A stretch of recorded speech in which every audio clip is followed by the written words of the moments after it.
Hey guys, welcome back to the channel. It's me, Bo, here with another cult film review. Thanks so much for checking out this video. In today's review, I'm going to be taking a look at the 1996 Danish crime drama, Pusher. Just before we get into the review, guys, if you haven't already, please do consider subscribing to the channel. All the support is greatly appreciated.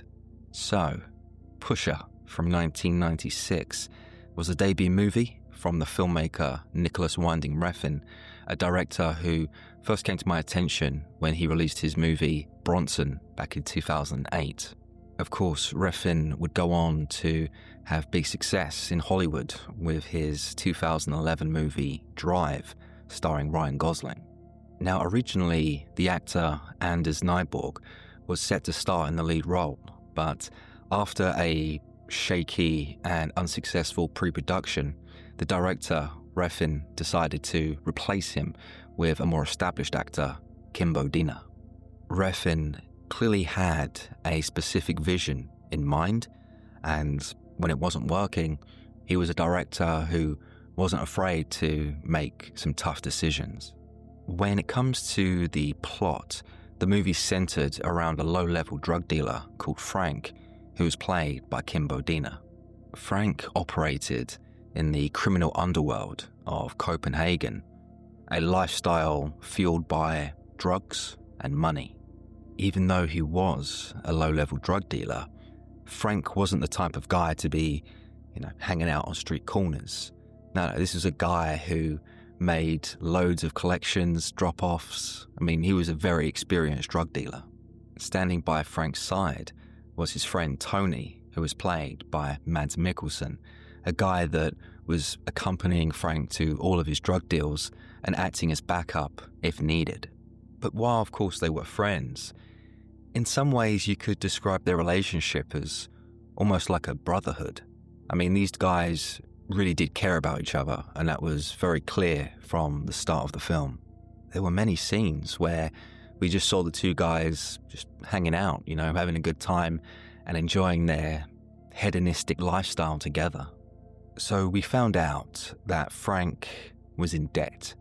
He owed a lot of money to his supplier, and even though he was very busy, making drug deals, the money wasn't enough to clear his debts. He owed a serious amount of money, and regardless of the amount of drug deals he went on, it was never enough. But one day, one of Frank's old cellmates approached him and asked about a potential deal for a large amount of heroin. If it was successful, then it meant big business for Frank. To me, it seemed pretty sketchy, but, the idea of wiping out all his debts just seemed too tempting for Frank, so he went ahead. To secure the drugs, Frank had to speak with his supplier, Milo, and convince him that this was a surefire way to make some quick cash. Milo, who was played by Zlatko Buric, was very hesitant to give Frank anything given the amount of debt he was in. Anyways, the two talked and came to an agreement where Milo would hand over the heroin for Frank to sell, but if the deal went bad, then Frank would be in serious trouble. So, the deal went ahead, and initially everything was going fine as planned until an undercover cop car intercepted the drug deal. 1 minute, these guys are cool, calm and collected, doing their business. The next, they're both freaking out in the backseat of the car as they see all these cops swarming towards them. Frank leapt out of the car, avoiding the police officers, and literally ran for his life. And fair play to the guy. He really tried to get away, but eventually he ran out of energy and gave up. He ended up jumping into a river, trying to dump the heroin, trying to destroy the evidence before he was arrested and taken into custody. What should have been a straightforward drug deal turned out to be the start of Frank's downfall. Frank was then interrogated by the officers, who wanted some answers. They knew that he was well-connected, an active drug dealer, on the streets of Copenhagen, and they wanted to know who he worked for. While Frank said absolutely nothing, the officers would hand over a signed deposition by Tony, which implicated him and Frank in various crimes. Now, this deposition completely blindsided Frank, who for the first time, showed some emotion. He tried to kind of play it down and, didn't want to react, but you could just tell that he felt betrayed. While Frank remained silent, you could just tell that the guy was seething inside. And, not only had Frank now lost the drugs, but in his eyes, he'd lost a best friend too. Frank was eventually released without charge, but he still had to explain to Milo, his supplier, exactly what happened. Frank's debt had just doubled, and Milo was not happy. The two would meet up again, face to face, with Frank explaining how he could recoup Milo's money. He just needed a little bit of time. By some miracle, Milo actually agreed to give Frank some time to recoup the money, but if he didn't return, he would be killed. Milo wasn't the type of guy that you'd want to mess with. Even though initially he came across as someone that was quite pleasant, deep down, he was a sick individual. The rest of the movie consisted of Frank attempting, but then failing, to obtain any money for Milo. Frank's first idea was to pressurize his own customers that still owed him money.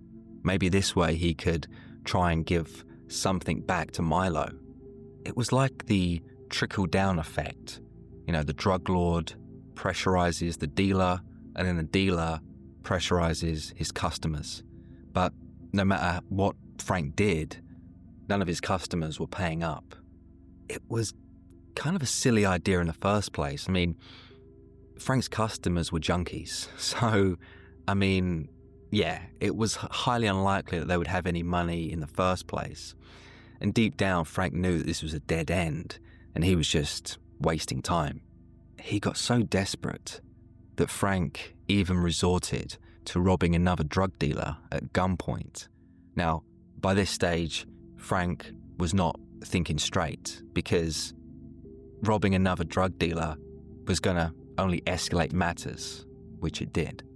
Now, one of the key factors in Pusher that I picked up on was its exploration into demoralizing and dehumanizing its characters. In Frank's case, he was a happy-go-lucky drug dealer, hanging out with his friend Tony and making various drug deals. But by the end of the film, he was a desperate and broken man, the complete contrast to how we first saw him. He had gone into survival mode, resorting to violence and intimidation in order to gain Milo's money back. But no matter how hard he tried, nothing worked out. Frank had abused his friendship with Milo, a guy that had given him plenty of chances to recoup the money. Frank had also ended his relationship with Tony by attacking him in a bar. Ultimately, Frank was a man by the end of the film that had lost all his dignity and realizing that he had basically no way out. Another example of dehumanization were the various addicts and junkies that we saw throughout the film. Now, Pusher was a movie that never glamorized drug culture, so when it came time to meet Frank's customers, they were all scummy degenerates.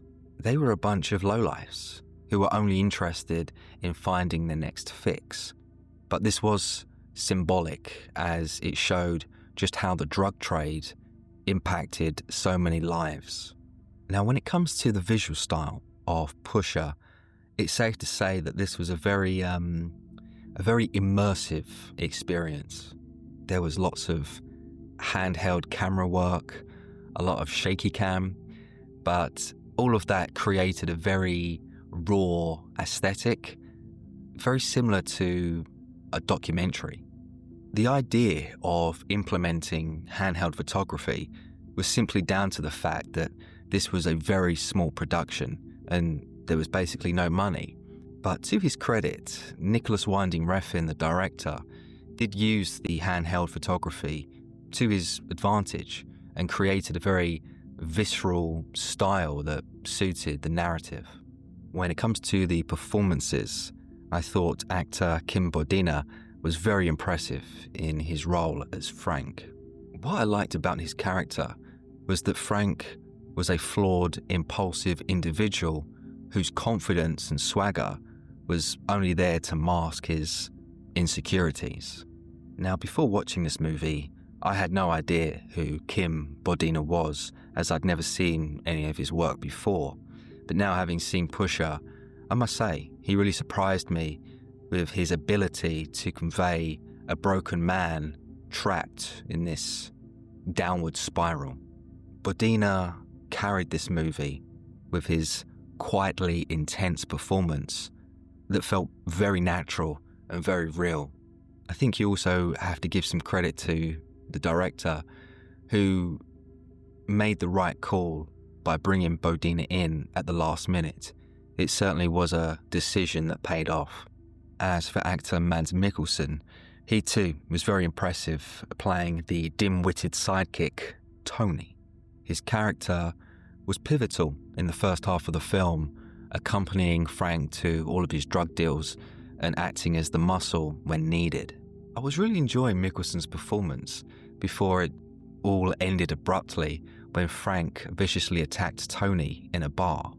Now, this all stemmed from this supposed confession that Tony had signed and given over to the cops, and Frank knew about this and, well, he wanted revenge.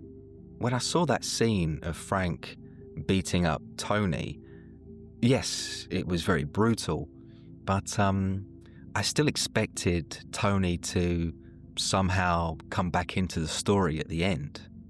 I thought Tony was going to make some sort of comeback at the end of the movie, but unfortunately he never did. With that said, Mikkelsen, even with his limited screen time, did deliver a very memorable performance as Tony. Mikkelsen, who was making his own feature film debut, made the most out of his supporting role and left the audience wanting more. Just before we get to dislikes, I wanted to praise the movie's soundtrack, which was a combination of techno and industrial punk rock. The score was performed by Danish musician Peter and composer Povel Christian, two guys who had extensive backgrounds in music. The songs were carefully placed within the movie and heightened the tension when the story needed it. I can't say that I was a big fan of all of the tracks used, but it definitely suited the dark, edgy vibe that the film had. And so, dislikes for Pusher from 1996. My biggest dislike for the film would have to be the whole relationship between Frank and his on-off girlfriend, Vic. Now, first and foremost, this wasn't a big deal, it didn't ruin my enjoyment of the film, but I must say, this whole romantic subplot I found to be pretty tedious and boring. So Vic, who was played by actress Laura Drasbeek, was a prostitute and a heroin user that allowed Frank to hide some of his stash from time to time. While Vic wanted a proper, serious relationship with Frank, he could never get over the fact that she was a prostitute. Vic slept around for cash, and that was just something that Frank could never accept. Any time that we saw these two characters together, they were just constantly arguing and bickering. They were both miserable together, and it certainly was a dysfunctional relationship that Frank didn't care for. I think my biggest issue was that the Vic character, she wasn't really established enough for me to care about her. We never really got to know her backstory. It just was a very poor characterization, and with that, I lacked interest. Now, the actual performance by actress Laura Dresbig was fine. There was nothing wrong with it, and I actually think she did a fairly good job with the material she was given. But I just thought that the story should have stayed focused on Frank's attempts to get Milo's money back. I mean, I actually would have preferred more scenes between Frank and Tony rather than Frank and Vic. And so, ratings for Pusher from 1996. I'm going to be rating this movie a strong 7 out of 10. This movie from Nicholas Winding Refn was a very intense, character-driven drama that really showcased the ugly side of the drug culture in Copenhagen. At no point did Refn try to glamorize the drug lifestyle, which in turn gave his film a lot of realism. Pusher also had a very interesting narrative structure, with the events unfolding over the course of a week. This chronicled Frank's downfall and almost acted like a countdown of sorts. As the days passed, time slipped away, and Frank's world was collapsing around him. For a director like Nicholas Winding Refn, in his debut, to produce a very compelling crime drama, I'm not surprised that the guy went on to bigger and better things in Hollywood. If you've seen Pusher, then please let me know your thoughts and memories in the comment section below. If you haven't, this is a big recommendation from me. If you like crime dramas, then absolutely, I think you'll love this. Mads Mikkelsen was great, Kim Bodina. It was just a very compelling story, and I look forward to watching the subsequent sequels. That is all from me today, guys. I do hope you've enjoyed this review of Pusher from 1996. I'll be back next week, of course, with another cult movie review. Once again, a big thank you to all my current subscribers. I really do appreciate you guys' support. And, I'll be back next week. Take care, guys.